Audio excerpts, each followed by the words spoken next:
Hey, what's up, everybody? My name's Rob. I'm here with Tiffany Holly Coco, and today we're talking about the idea of comparisons and timelines when it comes to being single. Before we get into that, guys, have you guys ever played the game Face 10? Yes. Face 10. It's a good game, fun game. Great game. It's a game that gives me a lot of stress. You know why? Because each phase of the game you have to compete before you go to the next phase, and whoever gets to Phase 10 wins. They titled it great. I know there's sometimes when I am playing, when I'm stuck in Phase 2 or 3, and other people are already on Phase 6, 7, and 8, the anxiety that I feel when playing this game is real because I feel like I should be further along than I am, and I'm irritated that I was so close to getting to the next phase, but then the game ended. You know, sometimes when we talk about singleness, with this whole idea of timelines where I should be over here is a real feel. It's like it's something that we all feel in a really big way. Tell me, have you guys ever felt this idea of like, man, I should be over here, or I should be doing this, or I should be further along than I already am? My whole life, really, I've been trying to catch up with people when it's comes to academics, my work life, but then also with singleness. I am 35, and let me tell you, the people I started out life with are married and have like a gaggle of kids right now. So I feel like it's How many is a gaggle? I'm very curious to know the definition. Just Google it.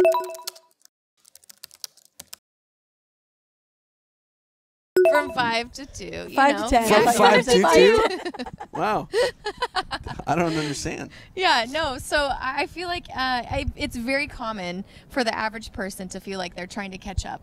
And especially in this day and age when we have social media and we have, just really community. Yeah. It's easy to compare my life to somebody else's life.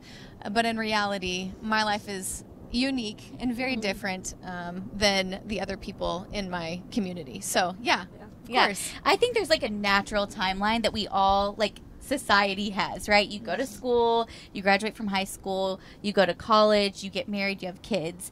And then when you figure out, like, okay, I've done all those things and it should be time for this next, like, phase in life to come, and it doesn't come when you think it's going to come.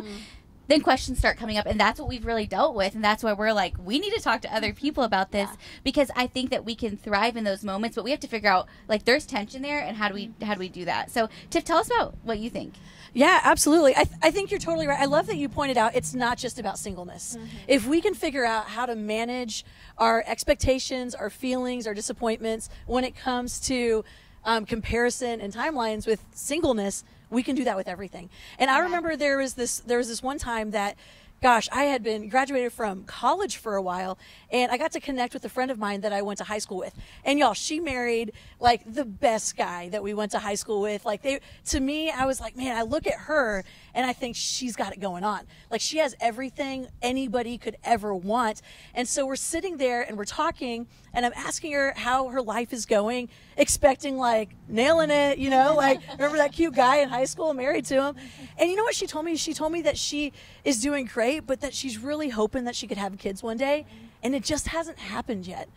And that was a moment that I feel like the Holy Spirit just helped remind me, like, Tiffany, if you think that if you just get to the next phase in your timeline, if you get to catch up with everybody else, you're going to now be satisfied and now fully happy and fully just in this wonderful state of utopia. You are wrong, because that doesn't exist. There's always going to be that next thing. Like, happiness is just always right around the corner. And that was a moment, because all I can think about is the next phase that I'm dying to get to. I think so many of us live in that. And so when we like look at other people and hear their stories, we realize, oh, they have a next phase too. They're hoping and dreaming for something as well. And so it really helped me think, okay, God, if you could help me make peace with my reality here and now in this, then when I am married and I am hoping for kids or whatever that next thing might be, perhaps you could sustain me in that season as well. Yeah, I think we can all, like, talk about how we struggle with that, and how there's, like, there's definitely, like, I think days or, like, even moments of, like, gosh, I'm doing good. Like, I'm doing great. Yeah. I'm like, I'm single and I'm thriving. I'm like, nobody has to tell me what to do. I can do whatever I want. We can go get that extra coffee. I can go. That's right. I can go, Like, when we're shopping, we don't fun. pause to call our husbands. I know. Like, No, is it okay? I can buy whatever Honestly, I want. singleness is truly a gift, and I think is. I think we haven't really touched on that, like, so much in this in this episode at least, but I think singleness truly is a gift, and we have to remember that like God gives good gifts to his children. And so in this time, like, but we have to really explore like why is this a good gift, because I want something else, and I feel like potentially like that's going to be a better gift. But I think really looking to see like, how is this what God has me here right now for a reason. So what do I do with this, I think, is the question, and how can we be fully satisfied in Jesus, and then from there, what are my steps to be satisfied where I'm at in life right now too. I think that's so good as you talk about how can I be satisfied in this phase while still looking forward to the next phase. And I remember there was this one time I went to a conference, and I don't remember who it was, but she gave me great verbiage for how I want to live. And I'm not always here, but I hope to be here.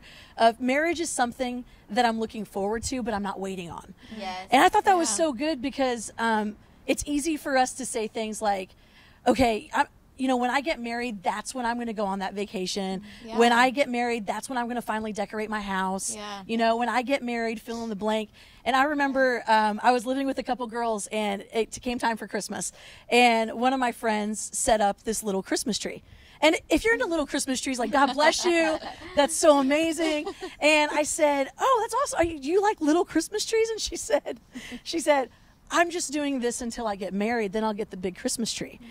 I don't know why, but that like so struck me. I'm like, you're choosing to live a life of waiting and less than, when you don't have to have a husband. Like, they don't check at Hobby Lobby like for, are you married? Can you buy this Christmas tree? Yeah. And so sorry, you can't have that one. You're not married. Exactly. Get carded. That's right, get carded. And so I remember when I bought my house, Christmas rolled around, and I knew, and this was for the sake of my sense of declaring I am not waiting to live.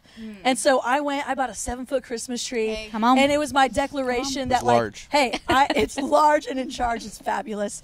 And it was my declaration that I'm still looking forward to getting married, but I'm not going to wait on getting married to fully live. Yeah, go ahead. What's cool about that is I watched you walk through that, and when you moved and I stayed in the house and I got new roommates, I was like, you know what?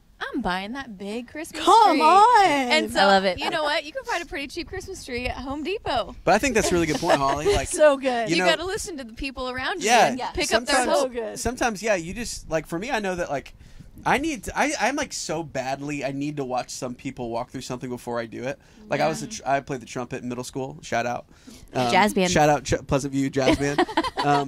But I remember I wasn't a very good sight reader. But if I could hear somebody else play the music, as soon as I heard what it sounded like, I feel like I could actually play it sometimes even better than the person who was sight reading it. Yeah.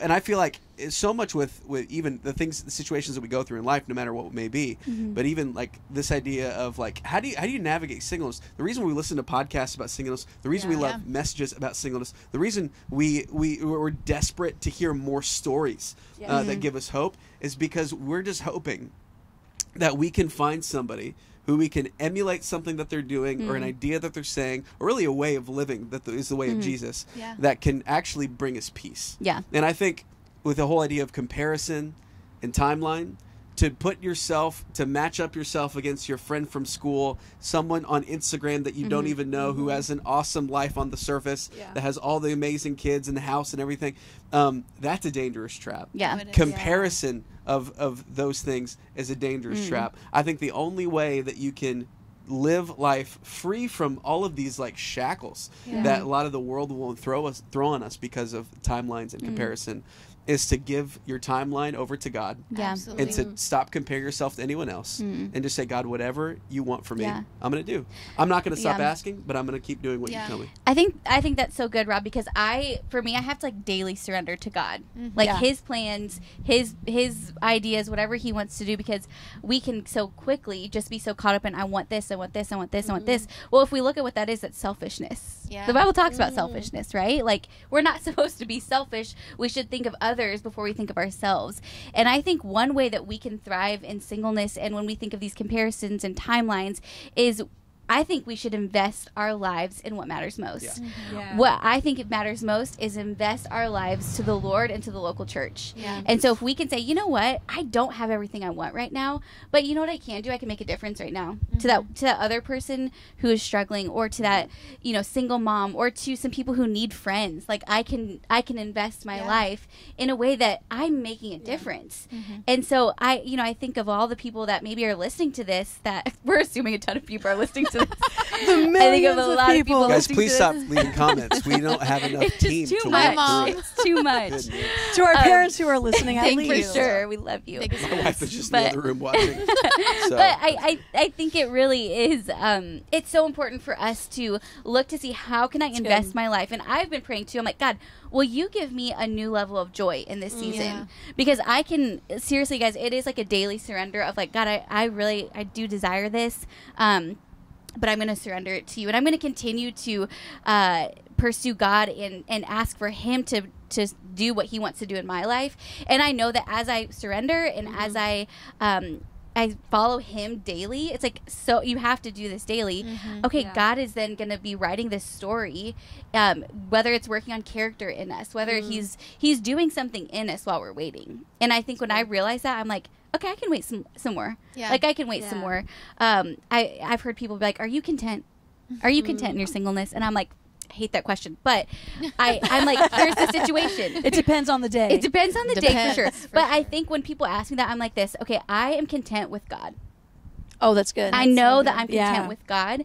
And whenever people ask me that, I'm like, I'm content with him, but I still desire marriage. So you know what I'm going to do? I'm going to pray about it. And I'm going to keep hoping that God's going to bring that person. And I'm going to keep doing what God has called me to do daily. And I'm going to trust his plan to him and allow him to do what he wants to do. That's so I feel like good. it's a great place to stop in this episode. Thank you so much for watching. We will see you next time.